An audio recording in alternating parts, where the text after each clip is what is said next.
Welcome to Just One Q, the podcast where we explore the latest ideas in workplace diversity, equity, and inclusion in conversation with thought leaders and DEI experts. Each episode, I ask our guest one key question, and let's be real, a bunch of follow-up questions, highlighting their area of expertise in DEI. The goal is to leave you with the tools and insights that you need to drive change in your own life, both personally and professionally. I'm your host, Dominique. I'm a diversity, equity, and inclusion educator and advocate working for the DEI and e-learning consultancy Dialectic in Guelph, Ontario. On this week's episode, I have the privilege of speaking with Dr. Peter Huang. Welcome to the show. Thank you. Dr. Huang graduated at age 17 from Princeton University Phi Beta Kappa as a university scholar in mathematics and economics.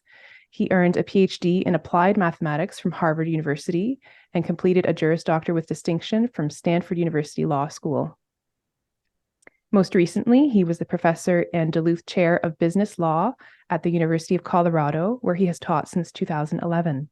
He was also a staff economist in the Division of Consumer Protection in the Bureau of Economics of the Federal Trade Commission. Today, Dr. Peter Henry Huang is an author utilizing his experiences as a mathematical economist, economics professor, and law professor to help address problems in our society. His research includes analyzing how to boost people's decision-making skills, including things like retirement planning, by practicing mindfulness, helpful thinking styles, and cognitive diversity. He endeavors to help people to become more creative thinkers and innovative problem solvers. Dr. Huang, thank you so much for taking the time to speak with me today and to share some of your wisdom with Just One Q listeners. Thank you for inviting me. So there's so much that we could talk about given the vastness of your expertise, of course. And in conversation, however, we discovered that you really have a deep interest in mindfulness. So the question that we're going to explore together today is, how can mindfulness shape our approach to work? And this is a very broad question, but it's broad for a reason. And that is because I want to take time with you to weave together some of the context that has brought you to your interest in mindfulness and to explore how it can be used as a tool. So I'd like to take a little bit of a journey before we get to this idea of mindfulness as a tool, so that our listeners can understand why a mathematical economist and an economics and law professor is talking about mindfulness and really focusing on that later in your career. So to start, would you mind telling me a little bit about your background in business law and how you got interested in exploring neuroscience, emotions, psychology, and mindfulness? Sure. Let me see. So because I have a PhD in applied math and studied mathematical economics and mathematical finance, when I applied for law teaching jobs, a natural area for people to pigeonhole me was securities regulation, corporate business law, because a lot of people who do that don't leave to go to academia because it's very lucrative, and other people who aren't academia may not be trained in economics as much as I was, right? So actually, people in business schools are actually ahead of law schools in terms of mindfulness. And I have two brothers who are MDs, and one of them was talking about mindfulness to his patients, about eating mindfully, and that's a way to help them lose weight. So I think mindfulness is something that certainly has been in the media. In fact, so much so people sometimes call it McMindfulness, like McDonald's mindfulness and mindfulness light. But I do think one of the ideas in business law is how to help people align incentives, say, between various stakeholders and the people who are running the company. So their interests may diverge, and mindfulness is one way to try to align them. It's a way that's more individually based than, say, corporate law or securities law, which is more of an external lever and sort of over-inclusive and under-inclusive. So I got interested in mindfulness at a very early age because my maternal grandmother practiced mindfulness every day. And I didn't know quite what she was doing. So I asked her, and she said, well, it's a way to be calm. It's a way to think about how you want to respond to things that happen, which you have no control over. And it helps you be more level-headed when you approach things like an interested observer, as opposed to someone who's caught up in the emotions. And so she led a very interesting life. She was born in 1898 and she passed in 2003, so 105 years. Wow. But she always seemed very calm. And I thought that's kind of nice. And as opposed to other people who seem to be running around and everything was a catastrophe or everything was the end of the world. So I thought I would like to have that ability. So that's the early beginnings of my interest in mindfulness. Then when I started reading about it, I realized neuroscientists were looking into mindfulness. So I did some reading on neuroscience of mindfulness. And then people in business schools really think that mindfulness is a way to improve decision making in terms of various aspects of the decision making process. So, like, first is getting the right problem. If you solve the wrong problem, that's not very helpful. Two is figuring out what information sources you can look at. And three is to basically avoid the confirmation bias of once you have some hunch, just looking for confirmation of that. And four is in every decision-making situation, good or bad, no matter what the outcome is, you can learn from that. So you want to do a post-mortem of sorts or reflect on what you could have done better or what insights you gained from this particular episode. Yeah, I love that you're connecting mindfulness, which is like this individual practice that we think of it as a very highly individual, to decision making that really has this broader application and can shape an entire profession. So something that you've talked about before is problems within law schools and within the legal profession, and you've got a lot of concerns there. So maybe you could speak a little bit about what is the problem that you're interested in solving with the application of mindfulness in that context. Sure. I think because I had been in graduate school in applied math, I had a different perspective when I went to law school. I not only was trying to learn law, I was watching how the people taught. And a lot of people who are in the legal academia love saying we're law professors and lawyers are sort of special. And you ask them how and why. They go, well, unlike other fields, we build on precedent. We're very logical, very analytical. And I go, but math is that way too. And I think Michelle Obama said this. A lot of people who go into law, it's because they're not good at math. And so I think law school is still taught mainly the same way it was taught 100 or so years ago, using Langdell's Socratic method. So the idea is to have you engage in a dialogue with the professor, where the professor keeps asking question after question to help you think critically. I mean, I think that's interesting and that's a good idea, although there's a couple of issues when it's applied. One is I think white men tend to blurt out whatever they're thinking without any censoring because they're used to that. Women, I think, and minorities and minority women tend to be much more careful because they don't want to say something that people say, oh, that's the way women think or that's the way this minority thinks, because they realize they could be representing their whole group that people identify them with. And so a lot of times women and minorities, by the time they think of something, the professors move them to something else. And that kind of teaching puts a premium on thinking fast, not necessarily thinking right. And unless you're going to be in a game show, it's not clear why you need to learn that skill. The other thing is when you're in front of a judge, the judge is not trying to do a Socratic dialogue with you. Yeah. So Lonnie Guinier, who was in Harvard, talked about how the canary in the mine. And she says the fact that the Socratic method of legal education is problematic for women and minorities may mean it's actually problematic for all people, but especially able to be seen for women and minorities. The other thing is like there's a glass ceiling in legal academia in terms of students and in terms of faculty. And I think it's very important to have mentors, that people who look like you, that you can talk to and who can mentor you.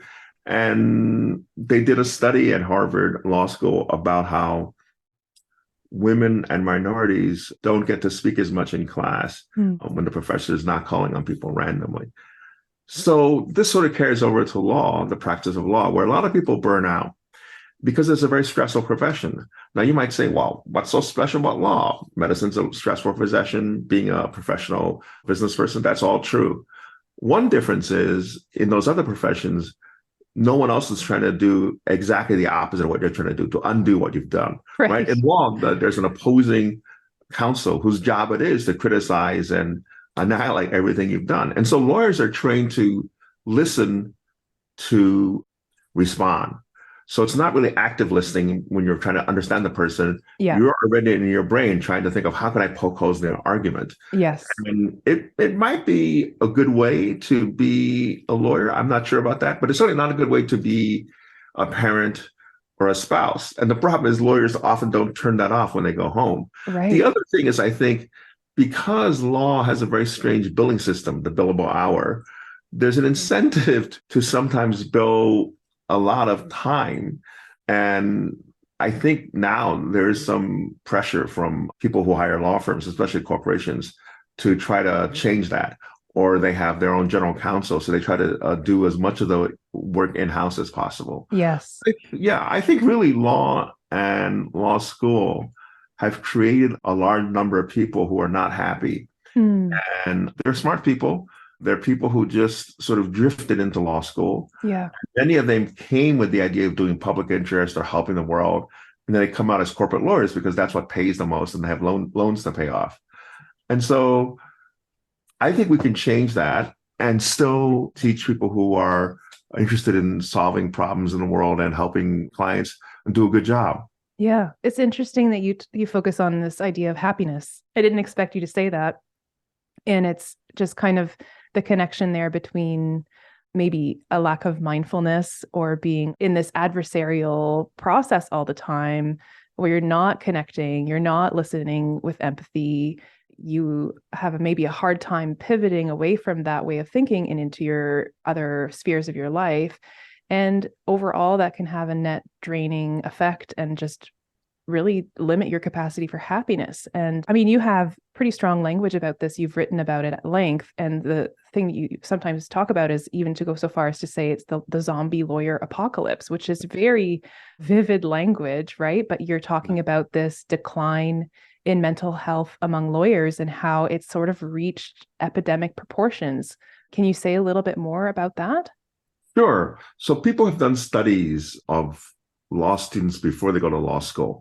And usually they're sort of average in terms of happiness.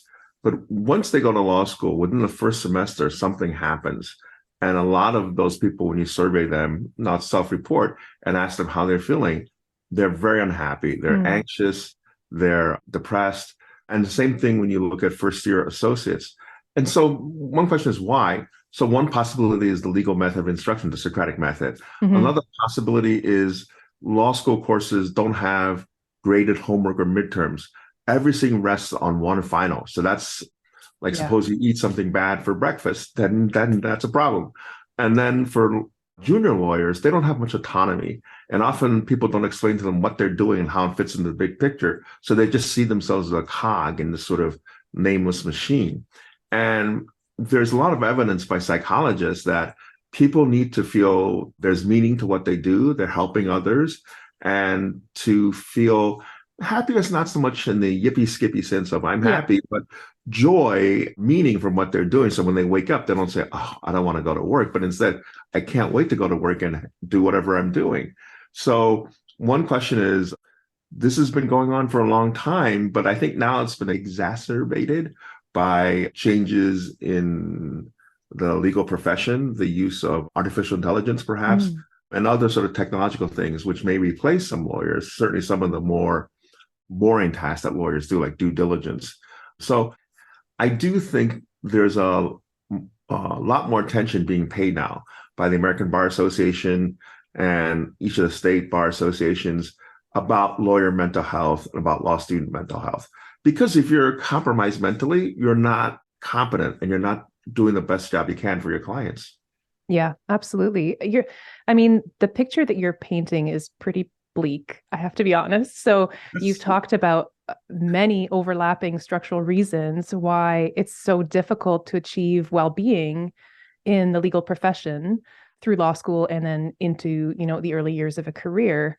I'm just wondering, with all of those factors at play, why mindfulness? Like, why are you focused on the idea of mindfulness as the key to disrupting this or just making it a little bit better for people? Like, why this individualistic approach when the problems are kind of maybe more systemic? That's a good point. So I agree. A lot of these problems are structural.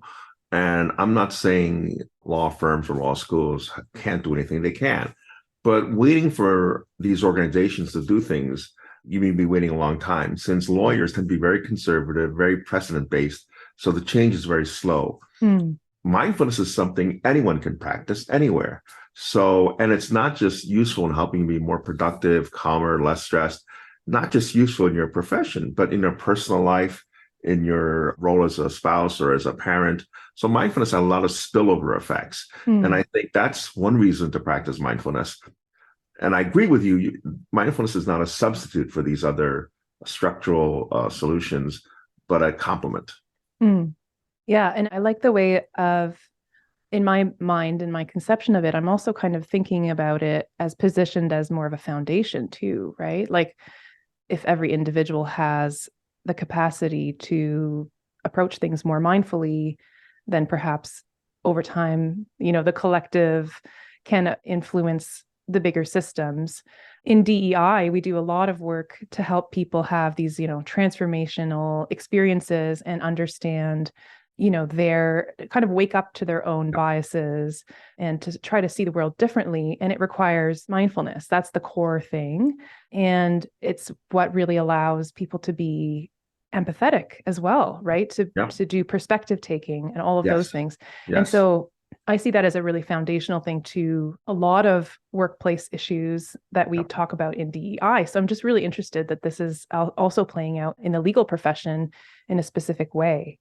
Something that you said that stands out to me too is this idea of like, the herd mentality of within the legal profession, where there's not a ton of innovation necessarily. Like it is a difficult field in which, because of this precedent mindset, that people are less likely to pivot toward, change and to be influenced by the broader cultural phenomena of workplace wellness or mental health appreciation and all of those things. And you're echoing a lot of that in your analysis of what you're saying is going on within the profession. I would love to talk with you a little bit about racism as well, because you touched on it very briefly when you mentioned the experience of minorities within law school and the legal profession. But you've written a whole book on this. So you've written a book called Disrupting Racism about your experiences in the context of your long career as a scholar in mathematical economics, law, and education.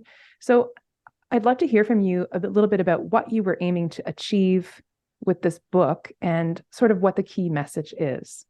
Sure. The book was actually something I came upon sort of by serendipity, like many things. During the aftermath of the George Floyd murder and the protest, my partner said to me, why don't you write something about mindfulness instead of writing about corporate governance or insider trading, which nobody cares about? I said, okay. And so I said, some people do care about that. Some people actually care about that in a way where, look at the Sam Bankman-Fried trial. A lot of people can lose their retirement savings or their life savings because of securities fraud. And almost anything a company does, which involves lying, not telling the truth, is securities fraud if they're a publicly traded company. And so I thought about it and I said to her, well, other people have written about racism already, so what can I add to this? She goes, what have other people said? I said, well, it depends on what field you look at. I said, obviously, in sociology, in psychology, people have examined, is racism something that's innate? Do people learn to be racist? And I think that is the case because babies, I don't think are racist. They play with anybody. They don't care. They don't ask to see your resume or look at the ethnicity or see your birth certificate. They play with anybody. So at some point, people learn racism. Racism is passed on intergenerationally from parents to children or from schools, from other classmates. The other thing is there is evidence that mindfulness helps reduce implicit bias. Now, implicit bias is not the same thing as discrimination because that's an action. Implicit bias is just in your head and it's not illegal. But more interesting and to the point, there's also experimental evidence that people who practice mindfulness engage in less discrimination. So just as you said earlier, there are structural solutions, like the example of when people were choosing orchestra members, they would, play a violin behind a curtain, and then you would not be potentially biased by is this a man or a woman? Although in the early cases, you could hear the woman walking on high heels, so they had to take that into account also. Whoops. Right. So that's a structural sort of solution. The individual solution is to say, why do you think women or minorities are perhaps not as good as white men at being a manager. Sometimes people joke about something called the bamboo ceiling, which is like a glass ceiling, that the idea is that Asians are very good worker bees. They're very good at hard work, but they're not good at management. Where did this come from? Well, it's based on a stereotype that Asians are taught to be reserved, to not speak out unless you're asked a question, because the idea is that if you stick out, there's a saying in Japanese, that the nail that sticks out will get pounded by a hammer. It's very different than the American view, which is it's the squeaky wheel that gets the oil, right? So it's a very different views of how you should behave. So I think Asians view their being quiet as being polite, whereas an American might say, well, you're quiet because you don't care or you don't know. They might draw all kinds of inferences that are incorrect. And that's why the mindfulness is very important, because we often have incorrect beliefs about many things. And one way to correct that is to be mindful, to sort of try to say, I'm going to, take away the prejudices, literally prejudgments, and learn from experience. The problem is experience is not always a great teacher, in the sense that experience can overteach or underteach depending on what you experience. So there's something psychologists call the hot stove effect. And the hot stove effect is if a cat gets burned by a stove, it'll avoid all stoves, both hot ones and cold ones, because they can't tell if it's on or not. So they've overlearned. The other thing is, if you say, I think Asian people are not good at managers, I will never hire one to do management, then I can believe anything I want because I'll never get disconfirming evidence. I won't learn anything. So I agree with you completely that racism, sexism, homophobia, all these things where you prejudge people by one attribute is kind of silly. And mathematically, it doesn't make sense that you're saying, I just need to know one thing about a person and I can tell you everything about them. That seems highly unlikely, because people are multidimensional and you just have one dimension of it's in some sense an illustration of what people might say is cognitive miserliness, or a more vivid way to describe this is being cognitively lazy. I love that. I love that. I don't want to know about you, right? So just one piece of information tells me everything. And the people who are doing that, they would not want other people to do that to them, right? So it is very interesting how, and that's related to the active listening. If you really listen to each person has a story and has something they can teach you. If you don't look at them as a person, but just think of them as an avatar of a race or a gender or whatever, you're in some sense, how should I say this, disrespecting their autonomy and their individuality. So I think a lot of racism comes from thinking other people are not human or inferior to your group of people. And it's a very, how should I put it, convenient way. For example, slavery is based on free labor of the slaves, right? Discrimination against women. Women get paid 80% of what men get paid for the same job. That's in some sense economically beneficial to have women not get paid the same, right? So a lot of what drives racism and other problems in our world is greed, if you think about it. And in America, I think because the United States prides autonomy and individuality, greed sort of feeds into that, right? The idea that I should look after myself. By doing that, I'm going to help everyone.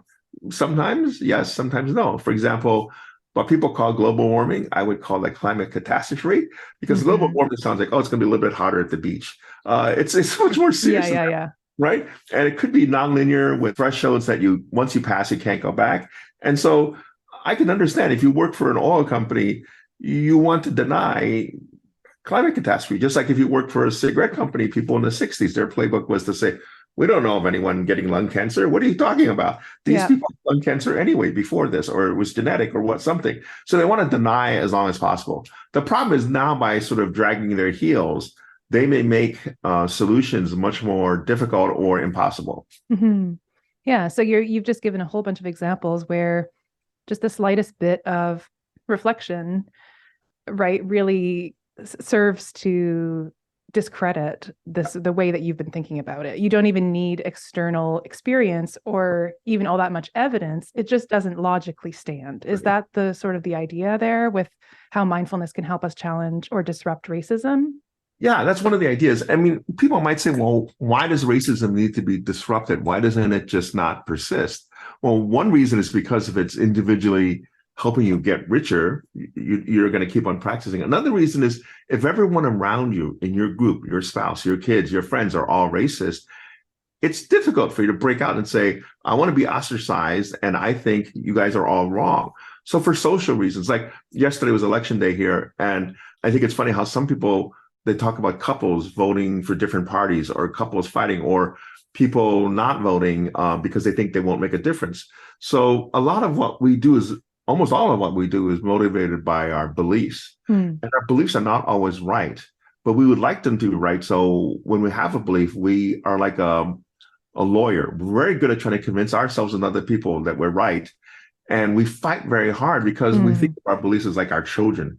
If you attack my beliefs, it's like you're attacking my daughter or son. So I have to defend my beliefs. And people have their beliefs wrapped up in their identity, right? If you're a macho person, to say that women are just as competent or maybe even more competent because they're more careful, they think about conflicting groups and trying to appease a wide range of stakeholders, whereas men don't tend to think about those things. There's experimental evidence about this.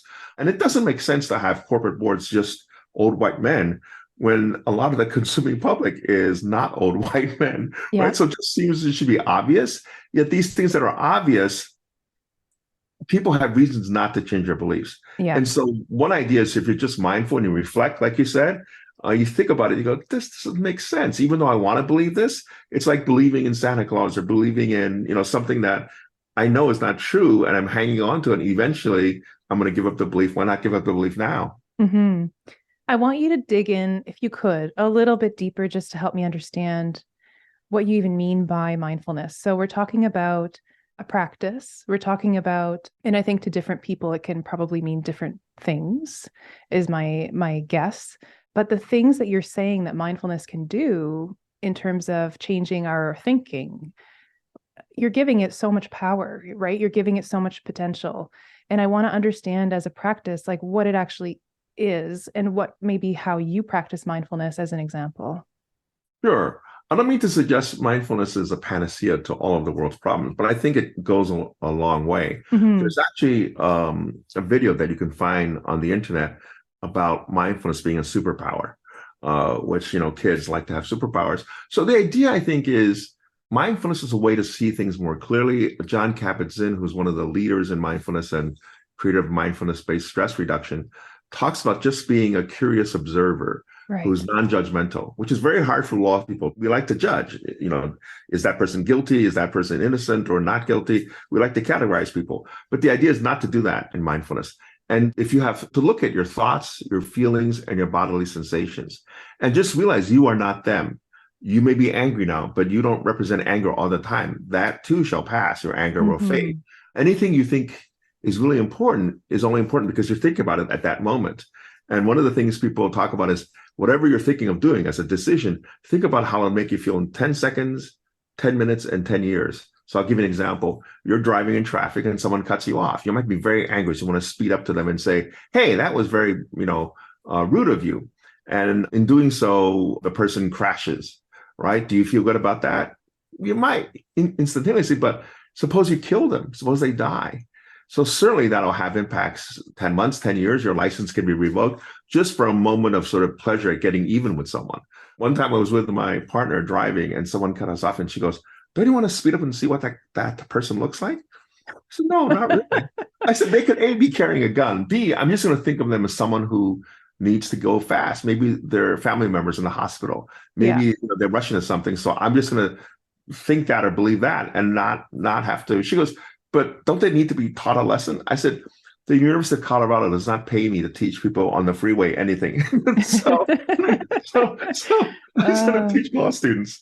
Yeah. And I think mindfulness, the way I practice is usually in the morning. When I first get up, I exercise and I do mindfulness. And on days when I don't, I do feel not as calm, right? A lot of things can agitate people. I remember when my niece, when she was 6 or 7, said, Uncle Peter, my brother frustrates me. I said, I didn't even know you knew the word frustrate. I said, how does he frustrate you? She goes, he won't do what I say. I said, welcome to my world. Yeah. I said, people, all you can control is what you do and how you respond to other people. You cannot control other people.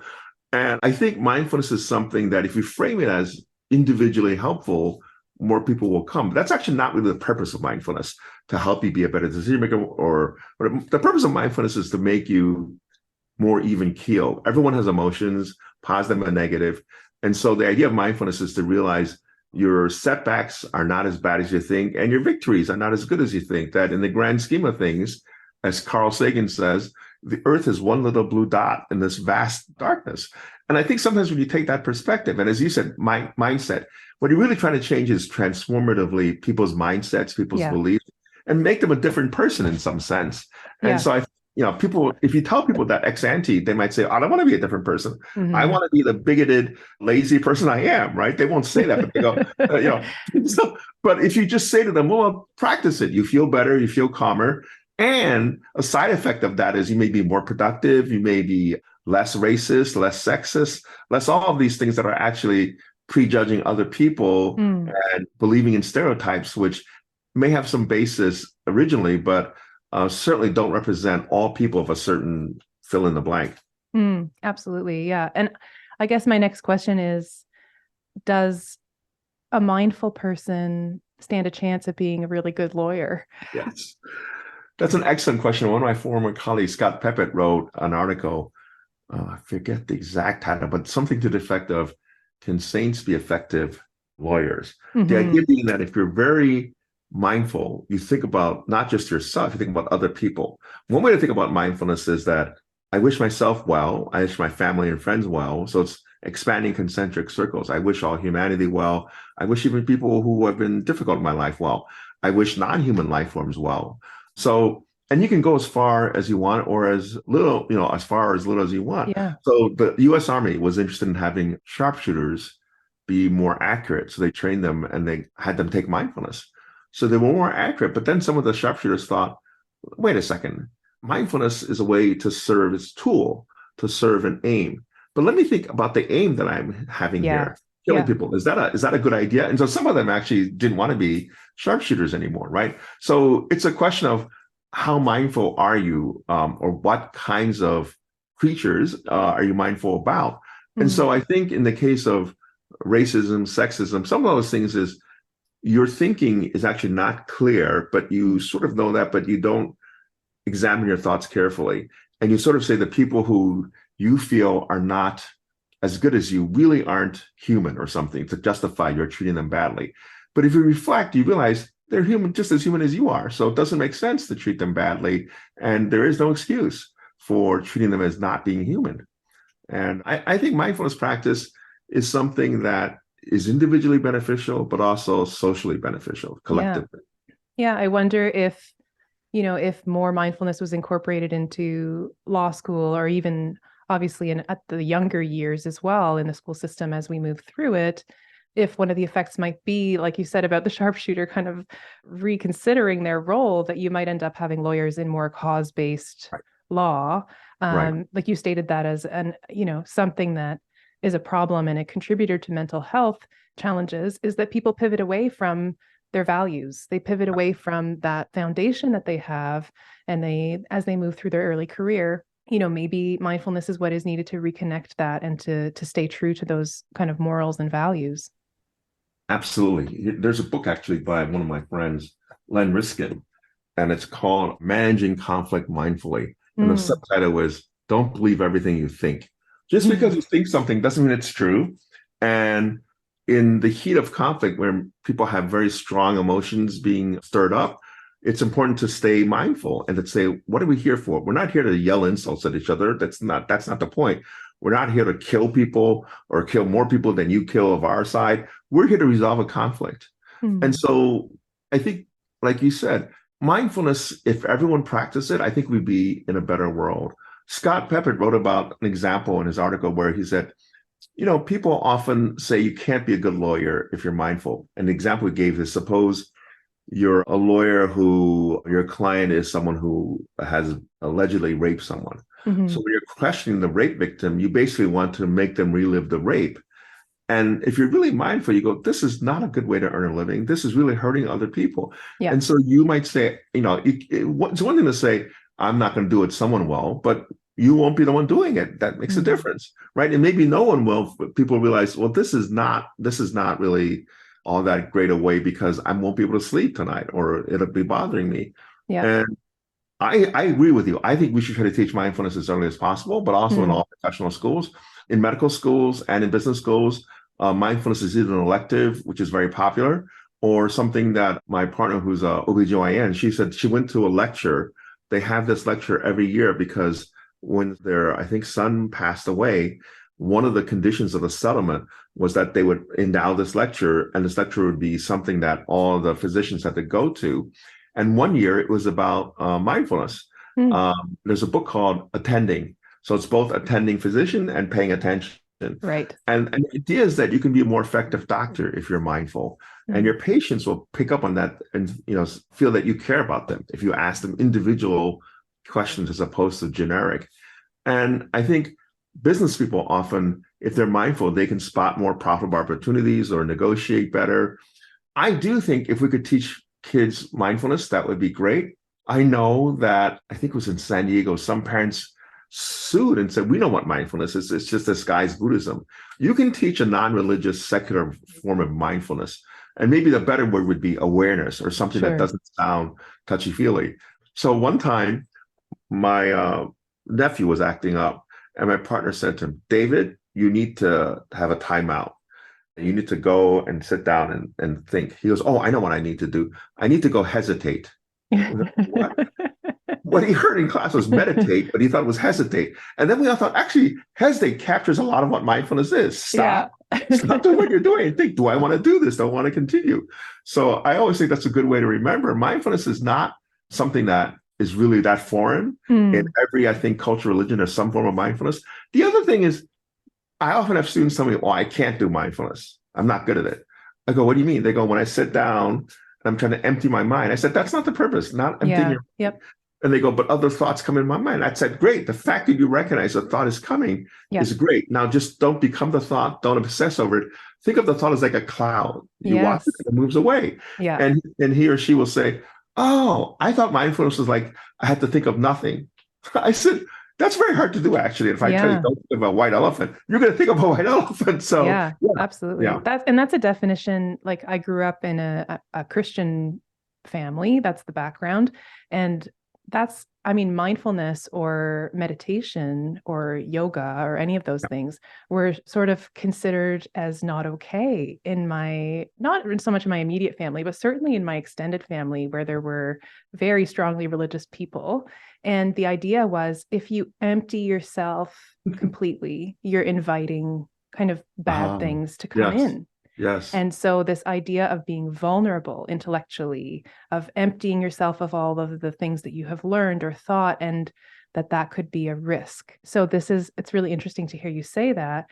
And in my personal understanding with my own children, the thing that I teach them is exactly as you said, that your emotions are like a storm cloud, right? And you're not that emotion. That emotion will pass by you, and we're here to weather the storm together. And I do think that those messages are trickling down, and that children today, I don't know in all situations, but certainly in my children's public school here in Ontario, are receiving instruction about this. So it is kind of slowly happening. And I think it is being separated from a religious practice. And people are, I think, doing it a little bit preventatively, because adults realize, well, this took me 10 years of therapy to undo all the damage of not having done this to start, right? So it's a very powerful tool, and I agree with you completely. Absolutely. Yeah. And, you've kind of, in this answer, you've answered a little bit what I was going to ask next, which is, if mindfulness is a means to an end, what is the end that you're dreaming of? And you've already given so many amazing examples of how it can change so many different things in different systems. And so I don't even really want to ask you the question again, but I feel like, I don't know, when you dream of what the legal profession could be like if everybody was more mindful, is there anything that kind of comes to mind, any vision of a way of doing law that would be dramatically different? Yeah, I think people don't pay enough attention to alternative dispute resolution, ADR, or cooperative lawyering. Litigation is the basic mode we resolve conflict in. Litigation, by its very nature, is adversarial and zero sum. You think of, whatever I lose, the other person gets, and vice versa. But the world usually is not zero sum. You can both gain if you find something together, but that requires you to A, think of the other person as a human, B, requires you to work with the other person, and C, requires you to sort of understand not everyone's the same, And that's actually fine. People have different preferences. I had a former colleague, Joel Waldfogel. He was at Wharton and he's now at Minnesota Business School. So when his children were out trick-or-treating, after they came back, he would have them pour out all the candy and rank what do I like most, and then trade. So, and like if I get Tootsie Rolls and I don't want them, Yeah. then it's actually better that I trade them with someone who does want them, right? And sort of that little awareness only comes if you think about this carefully and don't always do things because that's the way they've always been done, which is what a lot of lore is. I forget what was the context, but a friend of mine said, tradition is the tyranny of the past or the tyranny of the dead, right? Just because someone did these things one way doesn't mean we should do them forever. Yeah. Or what may have been useful in the past in a different environment is actually not serving us well in today's modern environment, right?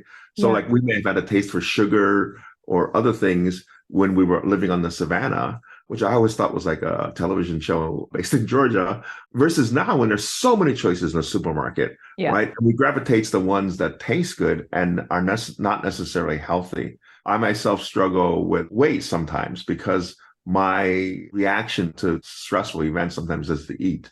It makes me happy. But then I'm overweight and I go, this is not good, not because I'm vain or something, but it's not healthy. And I want to live a good quality life. So, yeah. Yeah. I really love the picture that you're painting of a different kind of focus on dispute resolution and how that, again, that inner awareness just translates to actions outward. And that's been really the big takeaway of this conversation for me, is that the power of mindfulness can be also seen in a collective way. And that's important not to rush past it and to give it some space and really identify it and give it support and structure and education and all of these things to actually implement this in a thoughtful way. And that it has a transformative power within something as difficult to change as the legal profession. I love this idea. So it's a very powerful one. And I thank you for bringing this wisdom to my audience and to me. It's been lovely to hear about it. And I'm so glad that you're focusing on this important work in the later stages of your career, because, as your partner said, you could be focusing on all kinds of other things. And this is a beautiful kind of capstone. It's a beautiful sort of use of time and energy and dedication. So I really do appreciate that. I do have one last kind of bonus question as we wrap up, and that is, and you've already kind of done this a couple of times, but I'll ask specifically, is there any other person or organization whose work you want to amplify? Well, there's something called the Greater Good. I don't know if it's called Society. It's based in Berkeley. Okay. It's Dr. Keltner's work about sort of how certain emotions that are positive, like awe, are transcendental, and they help to make people have, I think the example was, I forget, was it Apollo 8 when we saw the Earth rising from the moon? The Earth rise. Right. That really made people understand we're on one planet. And if you don't like the other person in a lifeboat, you don't drill a hole in their side because you will sink too. And I think really global climate change is something we need to really be more mindful of and take seriously. And I do think small changes, which are in some sense sometimes the only change we can make individually, can have ripple effects. And that's why my publisher picked this picture for the book. I had wanted a panda because I like pandas. But he was saying, well, one drop, like your book, can have ripple effects and help people realize, well, not only is this a way to disrupt racism, it can disrupt sexism, it can disrupt a lot of things that are wrong and that are actually short-sighted and myopic.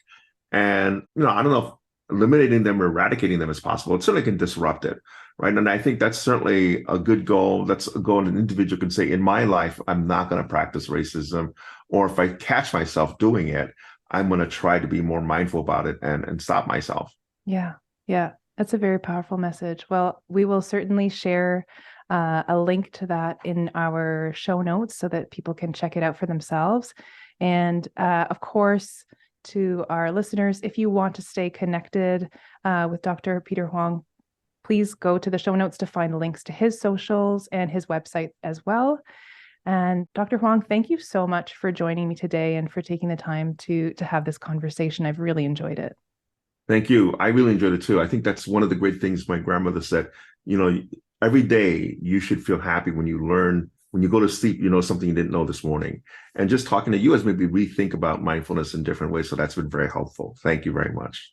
You're so welcome. Thank you. And as always, I want to welcome any of our listeners to reach out to me if you would like to be a featured guest on the podcast, or if you'd like to sneakily nominate someone else.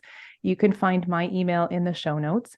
And if you like what you're hearing, please leave us a rating and a review, or share this episode also to your own socials. It really does help get the podcast into more ears. We truly appreciate it. I'm Dominique Attrell. Thank you so much for listening, and see you next time on Just One Q.